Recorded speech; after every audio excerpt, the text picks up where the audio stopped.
Whole lot of big silly news today. Oh yes, we're talking Scotland, we're talking H1B visas, we're talking about all that stuff, and we're talking about self-driving regulations. It's all here. And you know what else is here? My good friend Randy Kirk. I figure if I can't do analysis, at least I can do some archaeology. Hey, I'm not saying you're old. I would have said paleontology if that was the joke. Randy Kirk is joining me. I'm Brian. Welcome to Futuraza.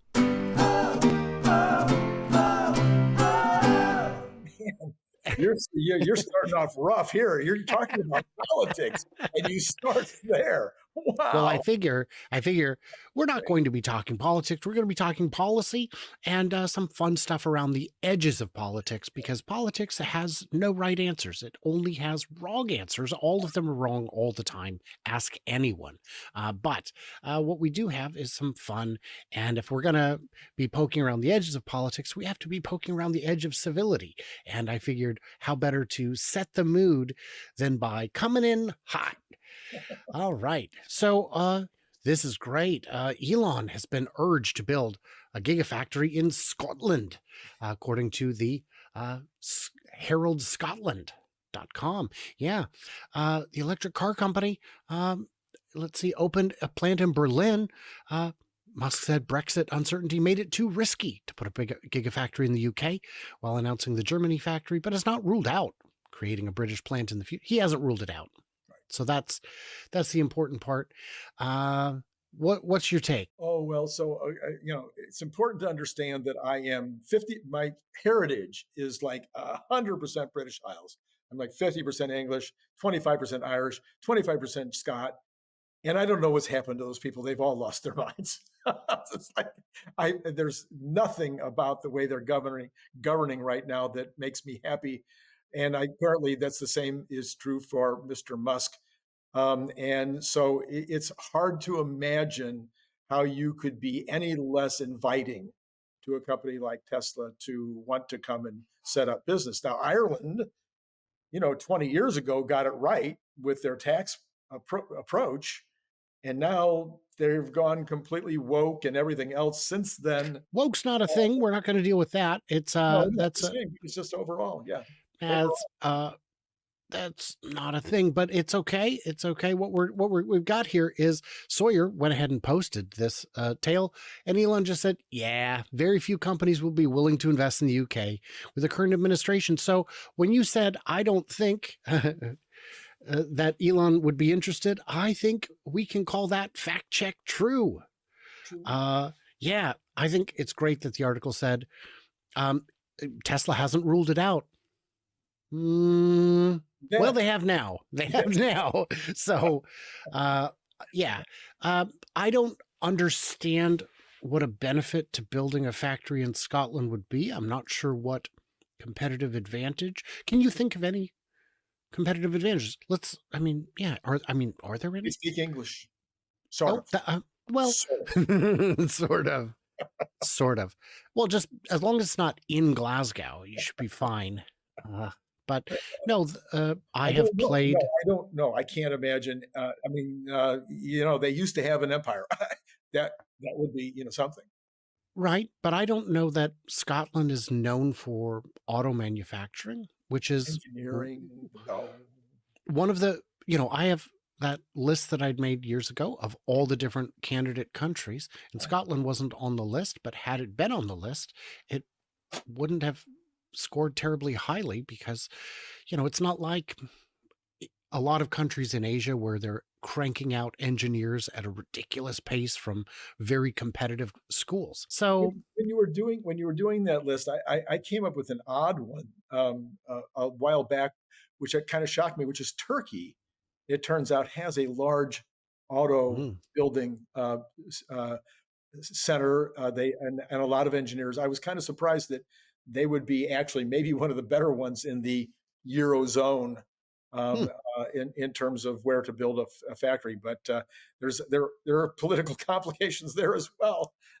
So when I put the list together, Turkey was on the list. I don't remember its ranking now, but the thing with Turkey was that they had the political uncertainty, but a lot of that was offset by political will, because when the party in power is a dictatorship, you can just make things happen. Right. And so it's a mixed curse. I mean, it's not a blessing. So now we've got this little guy here. NHTSA proposes national program for vehicles with automated driving systems. The gist of it is companies will be able to self-certify the way automakers already do with crash test and EPA, range estimates and mileage estimates. A lot of the auto industry is self-certified, and this has worked pretty well historically. There have been, of course, lapses, but it allows auto manufacturers to move more quickly. And, if you fudge the certification, you're going to get in trouble. You're going to get caught eventually. Interestingly, do you know why why building permits are so easy to get in China? Oh, I learned you're gonna the city doesn't issue the permit so much as the engineer who designs the building does. And if the building fails, the engineer is on the hook. Whereas here, if you engineer something badly and the permit office approves it, you can still build it. And now who do you sue? The city? They approved it. They did their own review. So in China, it's more of we'll let you build whatever you want, but if your engineers goof it, my friend, I don't know if you know, our punishments are draconian. I would think that the system in the United States would, or the everywhere is going to flip when it comes to full self-driving, or when it comes to unsupervised automated driving, because just like with seatbelts or airbags, it should actually go the other way. Like if you don't have it, you can't sell a car. Mm. Oh, It's like a lot safer than a human driver. That meat sack is doing a really bad job.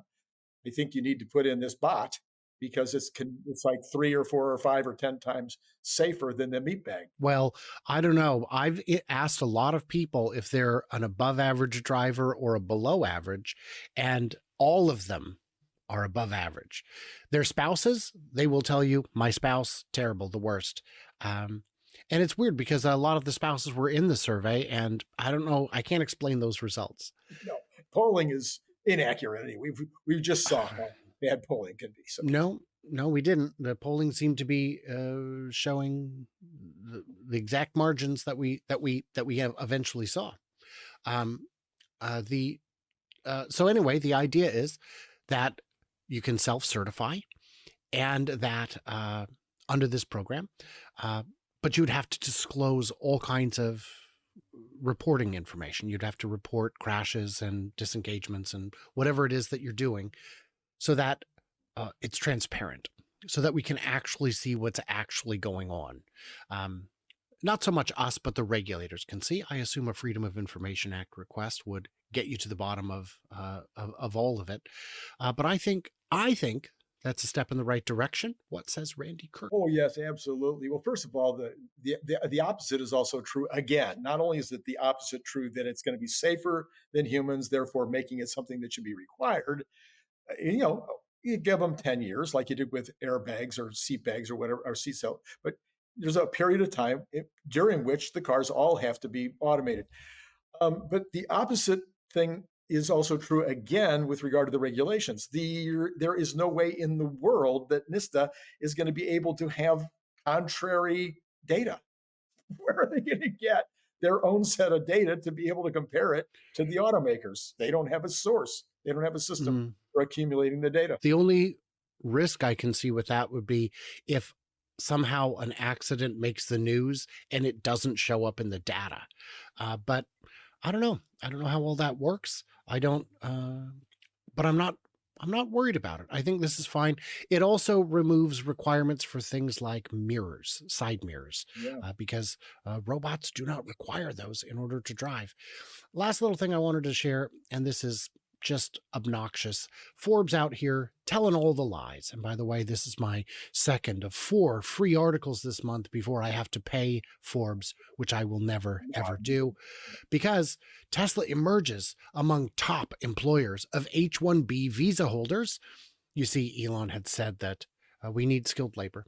It's just good engineers exist all over the world, and sometimes we want them here. But wait, And wait, wait, wait. That headline had to be true. oh, it had to be, right? Right, because no, it has to be because who's gonna define top? Well, let's find the number here. Tesla has something like 700 or something. Oh, sorry, 742 is how many H1B These petitions. uh-huh. Yeah. And I mean, that's got to be a lot, right? That's got to be like a shocking amount. Yeah. I don't know if you've heard of this company. There's a little company in California called Google, Yeah, yeah. and they have more. More. Let's just say more, 5 digits in some years. And their approval rate is like 99+%, Yeah. 100% approval in 2020. Yeah. That is, and they've got thousands and thousands of them. Yeah. Tesla's got 700 out of a global workforce of 130,000, probably half of those in the US. So we're talking less than 1%. I don't consider this politics. I consider this a smear campaign by Forbes. You, of all people, know better. You know what numbers are. If you don't, please close shop. This Well, is... so is that news to you that Forbes sometimes doesn't get the numbers right? anything to drive clicks. And Well, what there you drives go. clicks today? Well, it's saying Tesla equals bad. Right. And it gets exhausting. I don't always defend Tesla. I will defend Tesla with facts, and I will criticize Tesla with facts. And I do both.